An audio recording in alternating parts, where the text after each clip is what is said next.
सभी दर्शकों को मेरा राम राम साहब। दर्शकों, मैं आज आपके लिए नया वीडियो लेकर आया हूँ, वो है टीचर्स डे के ऊपर। इस टीचर्स डे में शिक्षक दिवस डॉक्टर सर्वपल्ली राधाकृष्णन जी के जन्मदिन के रूप में मनाया जाता है। डॉक्टर सर्वपल्ली राधाकृष्णन जी का जन्म 5 सितंबर 1888 को हुआ था। उनका शिक्षा के प्रति इतना रुझान था, लगभग उन्होंने 40 साल शिक्षा को दी थी। इस जन्मदिन की शुरुआत इस प्रकार हुई थी, कुछ शिष्य उनके पास आए और बोले, गुरुजी हम आपका जन्मदिन मनाना चाहते हैं। तो डॉक्टर सर्वपल्ली राधाकृष्णन जी ने उनको जवाब दिया, बेटा ये तो बहुत अच्छी बात है, लेकिन मेरी एक इच्छा है। तो उन्होंने बताया कि ये पूरा जन्मदिन टीचर्स डे के रूप में पूरे हिंदुस्तान में हर स्कूल में मनाया जाए। तो उसी दिन से ये चीज की शुरुआत हो गई थी। दोस्तों, गुरु की महिमा बड़ी अपरंपार है। इसका बखान तो मैं भी नहीं कर पाऊंगा। इसका बखान कबीर जी ने भी इनके लिए सबसे बढ़िया बात बताई थी। उन्होंने एक दोहे में लिखा था कि ये पूरा संसार की जितना भी धरातल है इस तरह, इसको अगर मैं व्हाइट पेज बना दूं और पूरे जंगल है उनकी कलम बना दूं, फिर भी गुरु की महिमा का बखान नहीं किया जा सकता। देखो दोस्तों, इसमें है ना, गुरु और शिष्य का प्रेम इतना वो होता है, इतना प्रेम होता है। गुरु शिक्षा देता है और शिष्य उसको ग्रहण करते हैं। मतलब गुरुजी उनको अज्ञान रूपी अंधकार से बाहर निकालते हैं और ज्ञान रूपी प्रकाश की ओर अग्रसर करते हैं।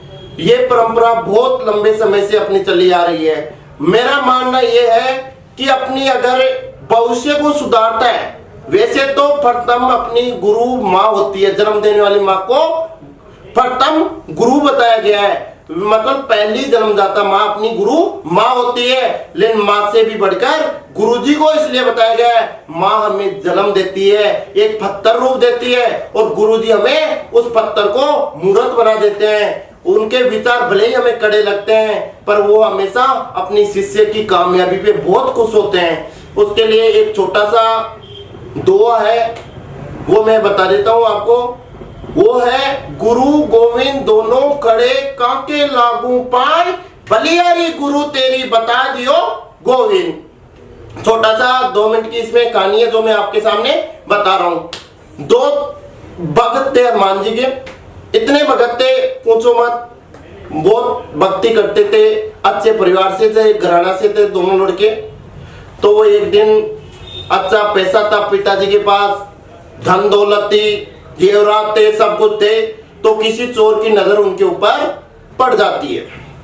वो चोर सोचता है, यार इनसे मैं इनका धन कैसे लूं। तो उसने गुरु का वेश बदला और उनके पास चला गया। बोले, मैं साधु हूं, आजकल साधु बनना बड़ा आसान है। साधु के रूप में तो आसाराम बापू भी थे। साधु तो हर कोई बन सकता है, पर वो नकली साधु बन गया और वो उनके पास पहुंच जाता है। बताओ शिष्य क्या हाल में? गुरु आपको एक वरदान दूंगा। पैसा वो तो हनुमान जी के भगत थे। वो देखे गुरुजी साधु के वेश में तो हर से को भगवान नजर आते हैं। उनको क्या पता अंदर से ये कलयुगी या गलत इंसान है, बेरुपिया है। तो साहब वो बोला, साहब क्या वरदान दोगे? बेटा सुनसान जगह में चलो, सबके सामने नहीं दूंगा कि साहब ऐसा वरदान देते हो तो मैं चलता हूं।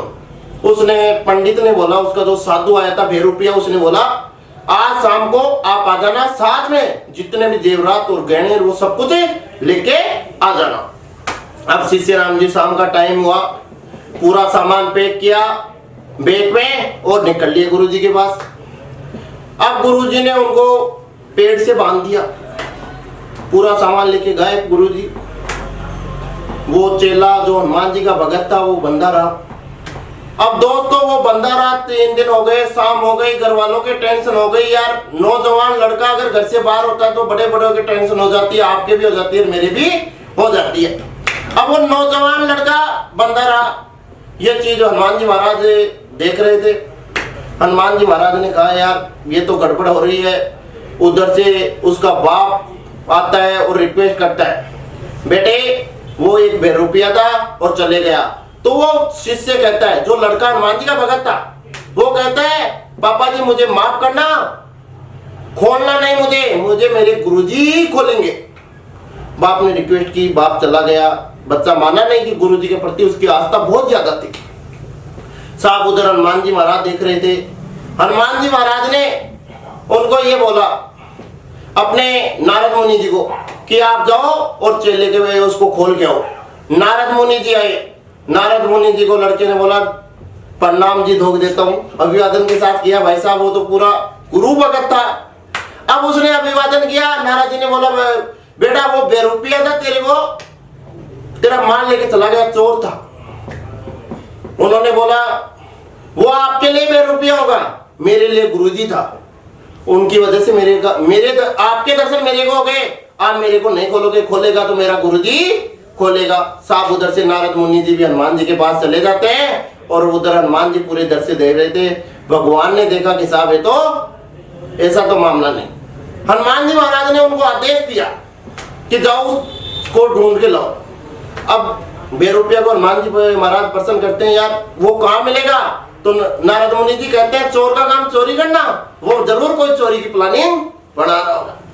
साहब वो वहां पे किसी चोरी की प्लानिंग बना रहे थे। नारद मुनि जी जाते हैं कि चल भाई मेरे साथ चल, उस शीशे को खोल के आ, तेरा इंतजार कर रहा है। तो वो घबराता हुआ, घबराता अक्सर चोरों को डर लगता है, वो घबराता हुआ वहां चला गया। अब वहां पे जाने के बाद में घबराता हुआ उसको खोल देते। उधर से हनुमान जी महाराज आ जाते हैं। नारद मुनि जी और हनुमान जी और चोर वो तीनों खड़ा होने बाद गुरु जी उसको खोलते हैं।